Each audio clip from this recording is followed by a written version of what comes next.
일어나십시오.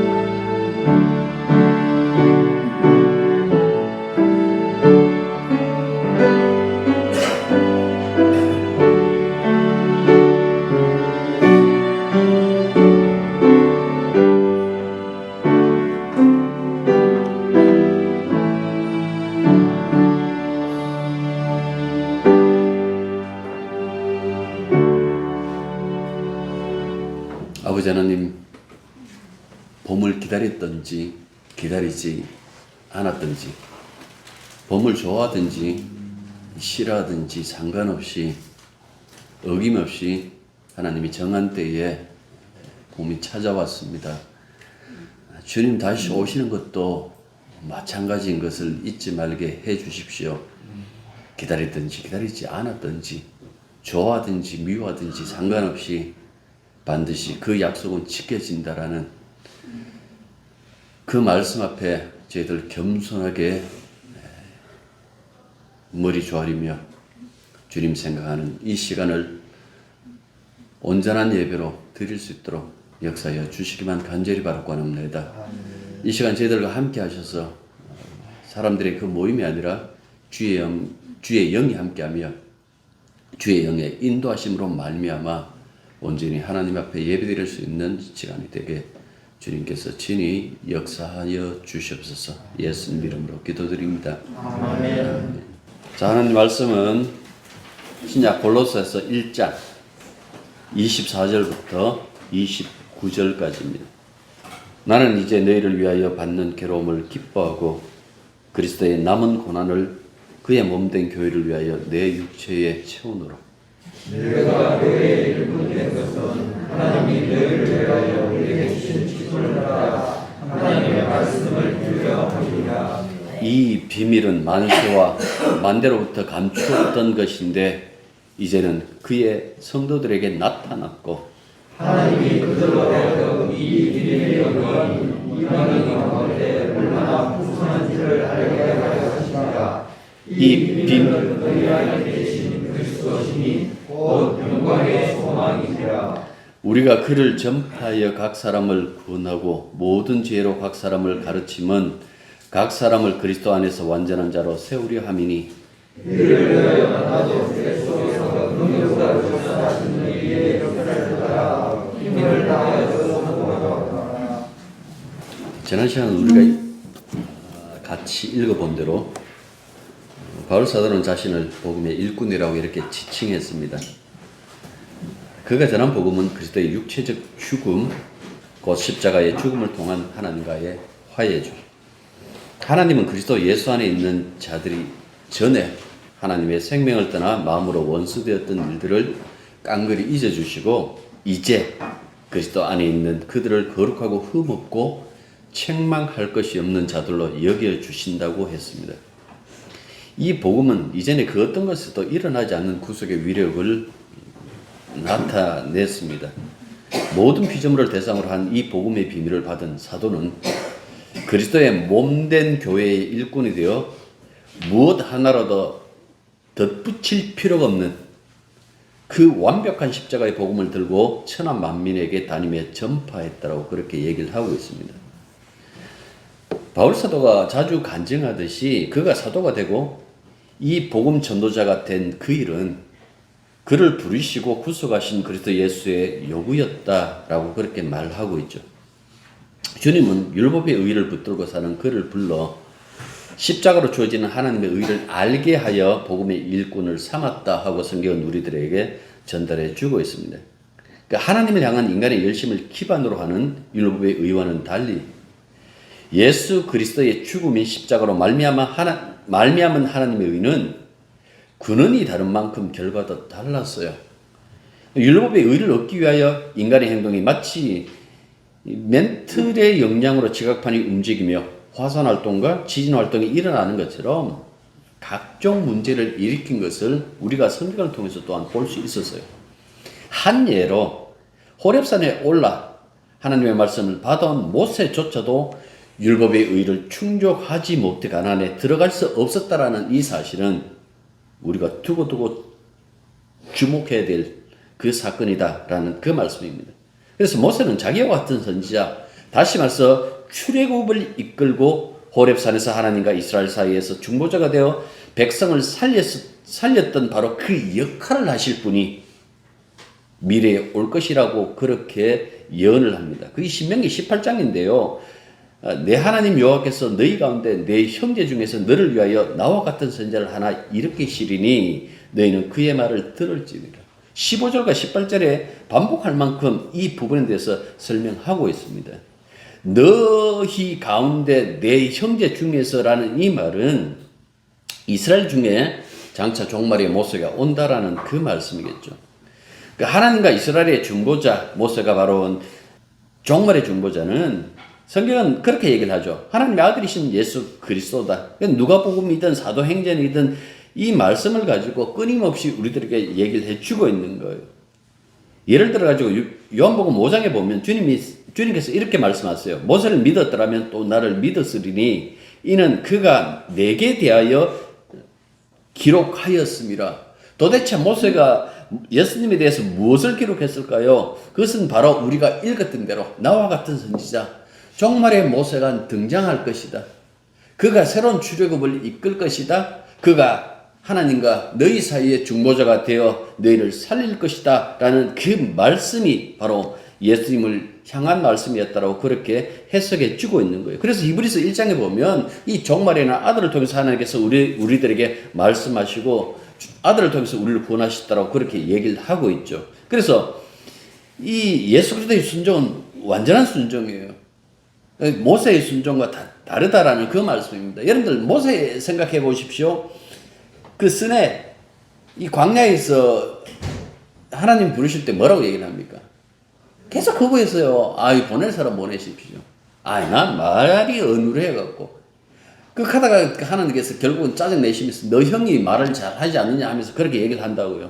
근데 그것과 달리 예수님의 그 등장, 예수님의 순종이라는 것은 완전하죠. 죽기까지 순종하셨으니까요. 그래서 어떻게 보면 이집트라는 그 원수보다도 더 큰 원수가 사망이잖아요. 그 어떤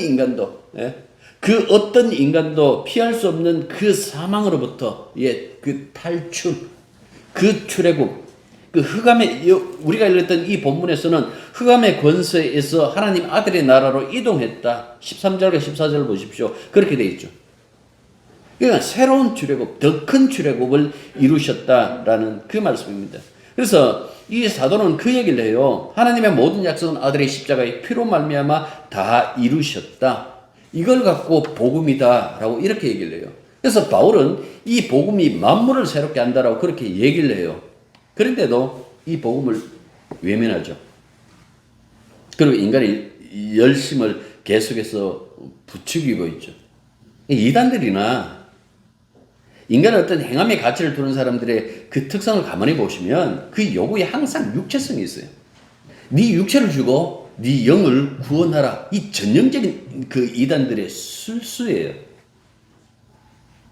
이단이지 않느냐? 여러분들 가만히 보십시오. 그들이 요구하는 것이 무엇인가? 그들이 추구하는 육체성은 돈이에요. 지금 한참 문제가 되는 것처럼 그 아름다운 몸뚱이에요. 그리고 노동력의 착취예요. 신천지 이만희, 하나님의 교회 안성원과 장길자, JMS의 정명서, 돌나라 오아시스의 박명모. 이건 드러난 사람들이에요. 드러나지 않는 그 이단들이 굉장히 많죠. 이들이 복음에 얻은 영혼들을 가스라이팅해요. 다시 말해서 심적으로 지배해서 자기의 놀이개로 먹이로 전락시킨다라는 그 말씀입니다. 하나님은요, 우리의 육체성을 요구하지 않아요. 하나님이 요구하는 육체는 딱 한 육체밖에 없었어요. 누굴까요? 예수 그리스도. 예수 그리스도의 육체 외에 그 어떤 육체도 요구하지 않습니다. 여러분들, 하나님은 여러분들의 육체를 필요치 않는다고요. 예수를 믿으라고 그렇게 얘기를 하는데도 예수 믿기보다도 자기 육체에서 나오는 어떤 그 열심의 더 가치를 두니까 계속해서 이런 일들이 벌어진다라는 그 말씀입니다. 그리고 또 하나, 하나님께서 여러분들의 그 열심을요, 성경에서 기뻐하신다. 예, 기뻐하세요. 기뻐하시는데, 그 기뻐하시는 그 기뻐하심이 그 아들이 십자가에서 죽었던 그 죽음과 비교할 수 있을까요? 우리가 무언가 하나님 앞에 내어놨다고 생각하지만은 그렇질 않아요. 하나님께서는 사실 따지고 보면 여러분들이 욕을 하질 않아요. 오히려 자신의 모든 것을 다 내어주시는 분이시죠. 사도행전 17장에 이렇게 얘기를 해요. 우주와 그 안에 계시는 모든 창조하신 하나님께서는 하늘과 땅의 주님이시므로 사람의 손으로 지은 신전에 거하지 않으십니다. 또 하나님께서는 무슨 부족한 것이라도 있어서 사람의 손으로 선물을 받는 것이 아닙니다. 그분은 모든 사람에게 생명과 호흡과 모든 것을 주시는 분이십니다. 도리어 그분이 다 주시는 거예요. 바울도 그런 얘기를 하죠. 내가 너희들에게 무엇을 요구하느냐 그렇게 얘기를 해요. 부모가 자식을 위해서 주는 것이지 라고 그렇게 얘기를 해요. 그러니까 생각해 보십시오. 뭔가 필요 이상으로 요구하는 것, 우리 불쌍한 사람들 도웁시다. 이런 요구는 마땅히 해야만 되지만 그것이 아니라 자기 이익을 위해서 그렇게 요구하고 추구하는데도 그것이 당연한 것처럼 여기는 것은 왜 그럴까요? 로마서 5장에 보면 이렇게 얘기를 해요. 그러나 우리가 아직 죄인 되었을 때, 왜 이렇게 우리가 죄인 되었을 때 이렇게 얘기를 할까요? 하나님께서 일방적으로 은혜를 줬다는 이야기예요. 그리스도께서는 우리를 위하여 죽으셨습니다. 이리하여 하나님께서는 우리에 대한 자기의 사랑을 실증하셨습니다. 그러므로 지금 우리가 그리스도의 피로 의롭게 되었으니 그리스도로 말미암아 하나님의 진노에서 구원을 얻으리라는 것은 더욱더 확실합니다. 왜 안 믿죠? 이미 끝난 사건인데,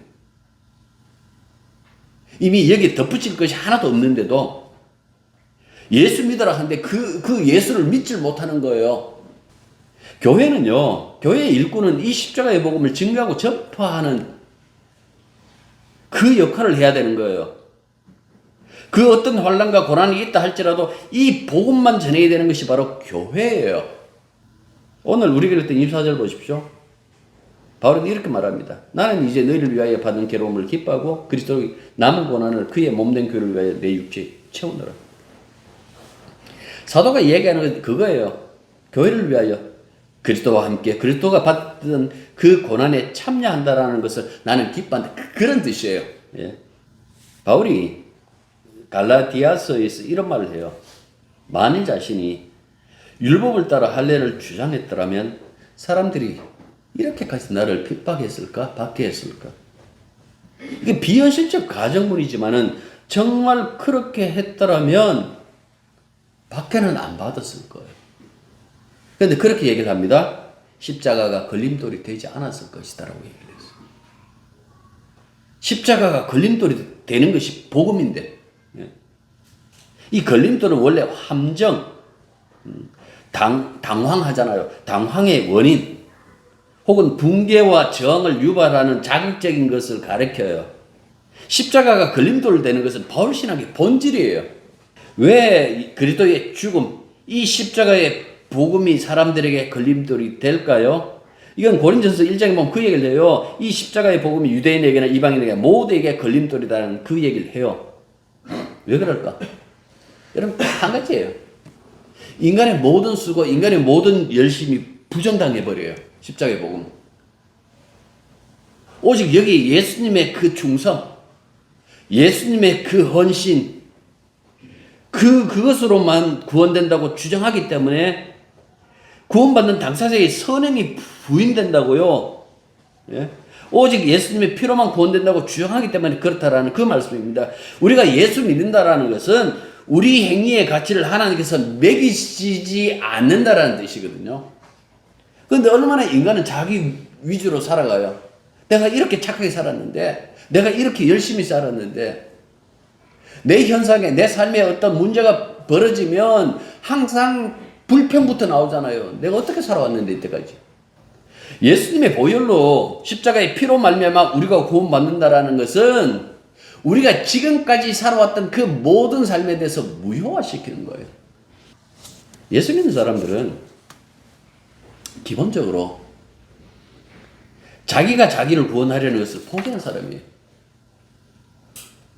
그 대신 예수님이 나를 대신한다라는 것, 예수님이 나를 완전히 대신한다는 것, 일부분 대신하는 것이 아니라 나의 모든 것을 대신. 그래서 그 얘기를 하잖아요. 우리가 그 세례 받을 때에 주와 함께 죽고 살아나는데, 예? 내 안에 주님만 산다. 갈라디아서 2장 20절 그 유명한 그 말씀 속에서 그 다음부터 사나 죽으나 주님 것이라는 그 말씀이 있는 것처럼 우리의 모든 것들을 주님이 주장하시는 거예요. 그래서 구원이 안전한 거예요. 그런데도 자기가 자기를 구원하기 위하여 달려드니까 이단이 몸 달려면 몸 주고 돈 달려면 돈 주고. 우리 교회는 그런 분은 없지만 가끔씩 보면 교회에서 자기가 얼마나 충성했는지 얼마나 열심히 했는지 그 자기의 충성, 자기의 열심을 권력으로 휘두르는 사람들이 있어요. 내가 이 교회를 위해서 얼마나 희생을 감수했는데 내가 힘들고 어려울 때부터 그렇게 내가 충성하고 힘들어도 일 다 했는데 왜 날 알아주지 않느냐고 큰 소리치죠. 여러분들 이렇게 말해버리는 그 순간 지금까지 그의 수고, 그의 희생, 그의 충성이 뭔가니까 성령으로 행하지 않았다는 것이 자기 스스로 밝히는 거예요. 나는 내 육체로 했습니다. 그런 뜻이에요. 자기의 행동에 스스로 가치를 매기고 그것을 무기로 휘둘러 대는 것은요, 성도가 할 일이 아니에요. 다시 말씀드리지만은, 하나님이 그리스도의 십자가의 피로 우리의 구원을 이루셨다면, 그것은 자기 힘으로 얻는 구원의 개념은 모두 무효화시켰다는 이야기예요. 그런데도 인간적인 충성을 구원적인 방패인 것처럼 그렇게 주장하는 것은 결국 이 그리스도의 십자가의 걸림돌을 제거하는 거예요. 십자가가 일으키는 그 구원의 능력을 무효화시키려는 그 꽹수, 그 악수. 그래서 갈라디아서 1장 8절 보면 십자가 외에 다른 복음 전하면 천사라도 저주를 받을지어다 하고 그렇게 분노했다라는 그 말씀입니다. 신앙이 깊어가면 깊어갈수록 여러분들 알아야 될 것도 있어요. 그 그리스도의 십자가에 나타난 하나님의 사랑의 그 깊이, 넓이, 높이, 길이. 근데 그게 끝이 있던가요? 우리가 우주가 얼마나 큰지 정확하게 잴 수 없는 것처럼 그렇지 않던가요? 그 사랑이 얼마나 위력적인 것인지, 그 사랑이 얼마나 항구적인 것인지를 알아야 흔들리질 않아요. 성도로 살 때에 우리가 그냥 사는 것 아니에요. 여러분들 우리가 예수 믿었다, 그리고 하나님의 사람으로 산다라고 했을 때 하나님의 사랑 덩어리로, 하나님의 은혜 덩어리로 지금 살아가고 있는 거예요. 우리는 그 그리스도의 용서의 덩어리로 살아가고 성령의 도구로, 그 도구의 덩어리로 살아가는 것이지 그냥 사는 것 아니에요. 죽어도 역시 마찬가지예요. 성도의 죽음에 대해서 그렇게 얘기를 해요. 우리는 은혜로 죽는다고. 그것이 바로 우리가 사나 죽으나 주의 것이로다라는 그 말씀이라고요. 이렇게 복음은 완전히 주님께서 이루어 주신 그 사랑 안에서 우리를 놓고 그 십자가의 공로만 바라보기를 원하고 있는데 그걸 안 해요. 그런데 오늘 보면 24절에 그 얘기를 하죠. 사도 바울로 하면 그 고난과 뗄래야 뗄 수 없는, 뭐 다른 사도들도 역시 마찬가지입니다. 많은 바울의 그 어떤 그 일정, 바울의 그 걸음걸이를 함께 했던 누가가 기록에 남긴 것, 그리고 바울의 서신들에 보면 그가 얼마나 그 힘들게 복음을 증거했는가라는 그 부분이 드러나죠. 굉장히 박해를 많이 받고 핍박을 많이 받아요. 왜 그럴까? 왜 그럴까요? 인간이라는 것이 여러분 법 체제 속에 있어요. 선악과 따먹었잖아요. 그때부터 법 체제 속에 있어요. 이 한국교회 대통령들 보면 다 뭐 검사든 변호사든 이 법 출신들이 굉장히 많은데 거의 다잖아요. 몇 사람 빼고는. 이 법 체제 속에 있는 사람들은 그걸 깨트리는 것을 굉장히 싫어요. 윤리와 도덕이 뭐예요? 그 인간들이 그 서로 약속하고 보이지 않는 어떤 그 법이에요. 사람들은 법을 지켜서 구원받기를 가장 좋아해요. 아, 저 사람 찾게, 저 사람 반드시 구원받을 거예요. 그걸 원해요. 그런데 일방적인 하나님의 사랑으로 은혜로 말미암아 구원받는다고? 내가 지금까지 살아온 그 모든 삶에 대해서 나의 그 행동, 나의 발걸음에 대해서 가치를 매기지 않는다고? 자신에 대해서 가치를 매기지 않는다라는 것은 자신의 행위에 대한 어떤 이 공격이라고 보고 그 인간들이 반격하는 것이 무엇인가 하니까 예수 싫어하는 거예요. 미워하는 거예요. 그래서 오직 주님의 그 사랑만 증거하는 이 복음의 사람들이 박해받는 것은 필연적인 거예요. 이게 선택사항이 아니에요. 바울은 그 얘기를 해요. 구원과 박해가 항상 같이 있다라는 그 얘기를 한다고요. 우리가 십자가의 복음에 합류했다라는 것은 이제 세상의 공격이 녹록치 않다라는 그 사실을 의미해요.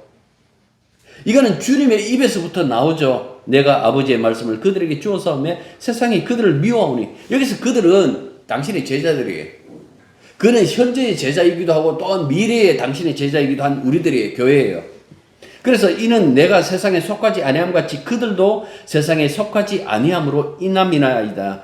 내가 비옵는 것은 그들을 세상에서 데려가기를 위함이 아니요 다만 악에 빠지지 않게 보존하시기를 위함이나이다. 이게 무슨 소리냐니까 이제 제자들도 나의 사람들도 이 세상의 텃세에 힘든 삶을 살게 되었습니다.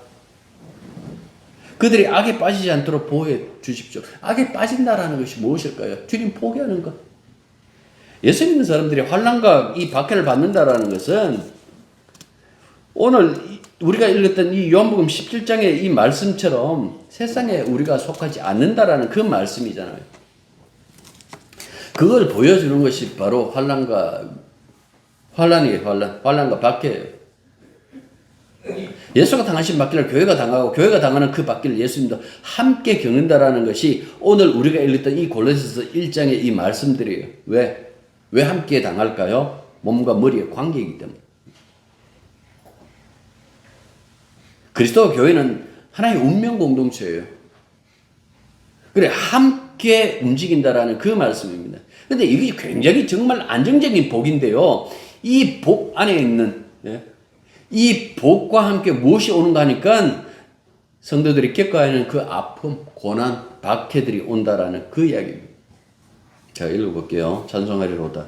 그는 우리 주 예수 그리스도의 하나님이시요 자비의 아버지시요 모든 위로의 하나님이시며 우리의 모든 환난 중에서 우리를 위로하사 우리로 하여금 하나님께 받는 위로로서 모든 환난 중에 있는 자들을 능히 위로하게 하시는 이시로다. 하나님은 위로의 하나님, 자비의 하나님, 그렇게 이야기를 해놓고 뭐라고 얘기를 합니까? 환난 중에 우리를 위로한다. 환난 중에는 우리에게 자비를 베풀어 주셔서 우리로 하여금 또 다른 환난 속에 있는 사람들을 위로하게 한다라는 그 얘기를 하고 있어요. 환난하고 위로가 지금 동반되게 되어 있잖아요. 이걸 통해서 뭐라고 얘기를 하는가 하니까 그렇지만 네가 지금 힘든 삶을 살고 있지만은 너는 지금 죄에 갇혀있는 상태에서 빠져나갔어. 이게 위로예요. 디모데후서 3장 12절 무릇 그리스도 예수 안에서 경건하게 살고자 하는 자는 박해를 받아야 돼. 여기서 경건은 십자가의 복음이에요. 사도는 자신은 이것을 전하려고 하나님께 교회 일꾼으로 세움을 받았다라고 그렇게 얘기를 하고 있죠. 지금 자 다시 본문 보십시오. 1절 25절 보십시오. 내가 교회 일꾼 된 것은 하나님이 너를 위하여 내게 주신 직분을 따라 하나님의 말씀을 이루려 합니다. 라고 이렇게 얘기를 했어요.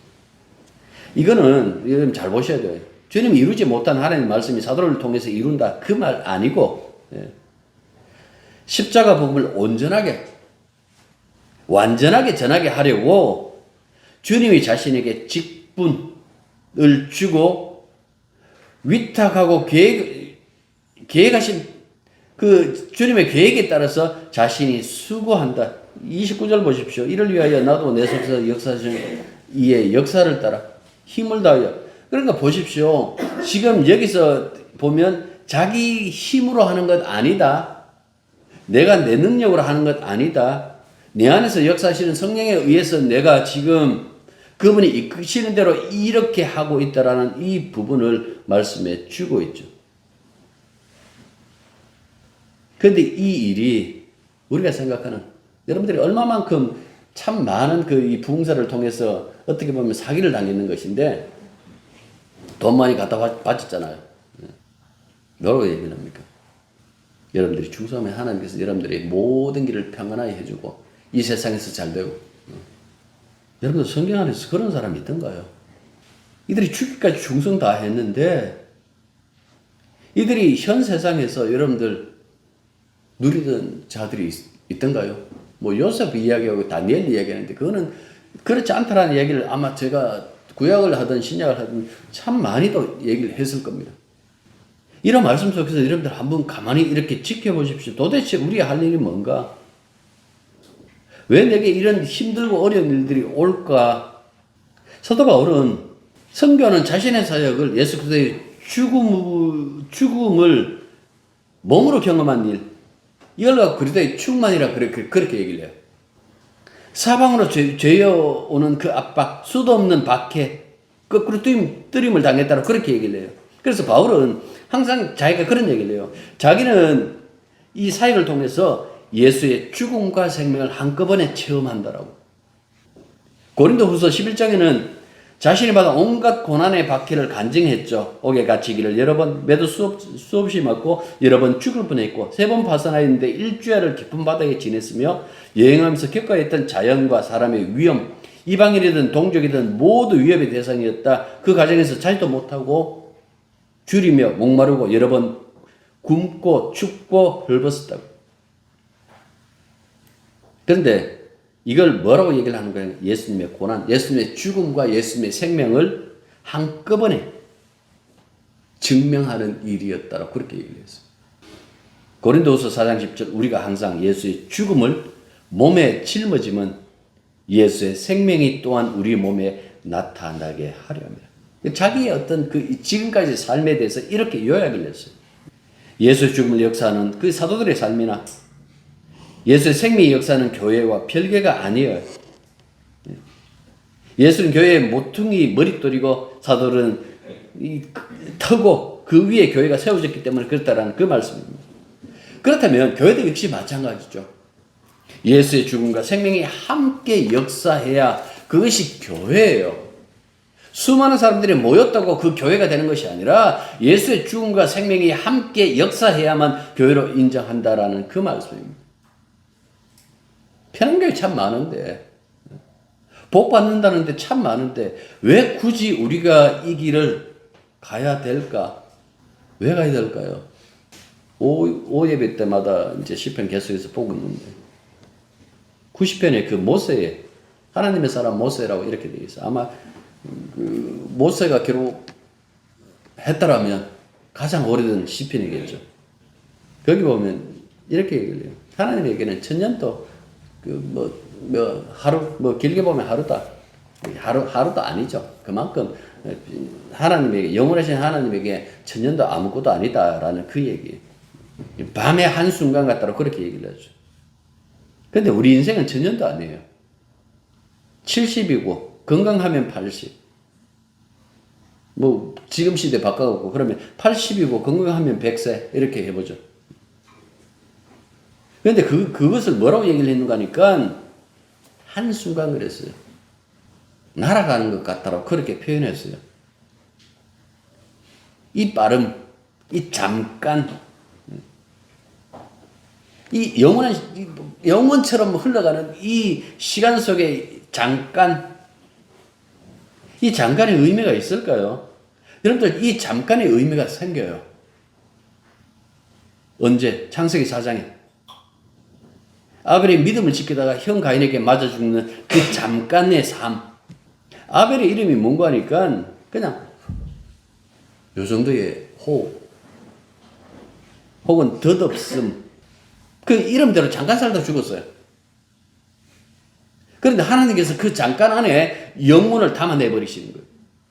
창세기 4장 25절 보면 아담이 다시 자기 아내와 동침하며 그가 아들을 낳아 그 이름을 셋이라 했으니 이는 하나님이 내게 가인이 죽인 아벨 대신에 다른 씨를 주셨음이다 함이며 이렇게 돼 있어요. 대신 이 대신에 이 말씀 이 말씀을 완성시킨 것이 그리스도예요. 히브리서 11장 4장 보면 이렇게 얘기를 해요. 믿음으로 아벨은 가인보다 더 나은 제사를 하나님께 드림으로 의로운 자라 하시는 증거를 얻었으니 하나님이 그 예물에 대하여 증언하심이라. 그가 죽었으나 그 믿음으로서 지금도 말하느니라. 그의 그 잠깐과 예수 그리스도가 결합하는 그 순간 영원한 생명이 발생했다라고 그렇게 얘기를 해요. 여러분들 교회는 우리의 덧없인 대신에 그리스도의 죽음과 영원한 부활과 결합하여 잠깐 속에 영혼을 향해 가는 그 공동체, 그런 사람임을 증명하는 것이 교회예요. 우리는 잠깐 정말 덧없는 그 인생을 살지만은요, 이 덧없는 우리 인생에 그리스도 예수께서 함께 하심으로 말미암아 영혼이 결합되어져 있어요. 그걸 보고 교회라고 그래요.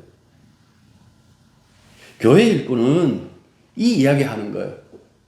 주님이 어떻게 우리들에게 무슨 일을 하셨는지, 그 어떤 사랑을 남겨주었는지, 그것을 이야기하는 사람들이 누군가니까 교회 일꾼이에요. 여러 가지 교회 안에서 해야 될 일들이 있지만은, 최종적인 우리가 해야 될 그 일은 무엇인가 하니까 예수 이야기하는 거예요. 이분이 어떤 일을 했으며 어떤 사랑을 베푸셨는지, 그 사랑의 열매, 그 결과가 무엇인지, 그것이 반드시 이루어진다라는 그 사실을 이야기하기 위하여 우리가 모였다라는 그 사실을 잊지 마시고, 그 어떤 상황이 오더라도 주만 바라보시길 바랍니다. 기도하겠습니다. 덧없는 인생 속에서도 저희들 영혼을 바라봅니다. 감히 상상하지도 못한, 시간으로 헤아릴 수 없는 그 영혼을 바라보고 살아가는 우리들의 이 모든 것들이 주님의 죽음과 부활에서 나왔다라는 그 사실을 잊지 말게 해 주십시오.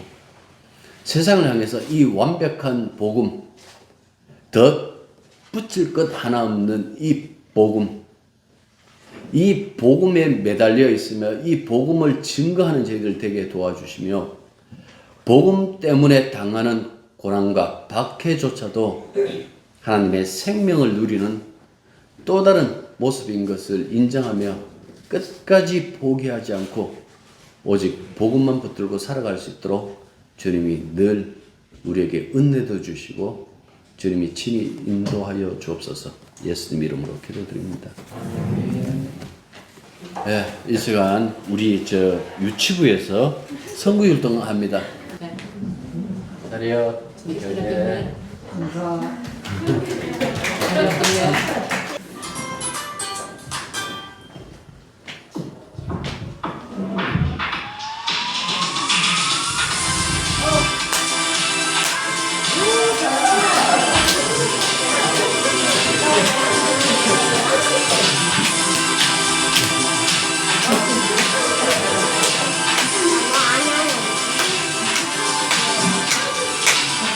수고하고 무거운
리아 차렷 경례해봐.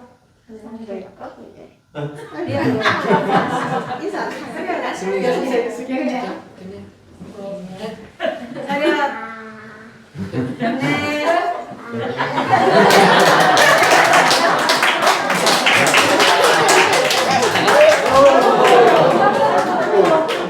내 조카가 정동호의 저 로드 매니저인데 승민이 보내줄까? 발의 각도가 이제 예사롭지가 않던데.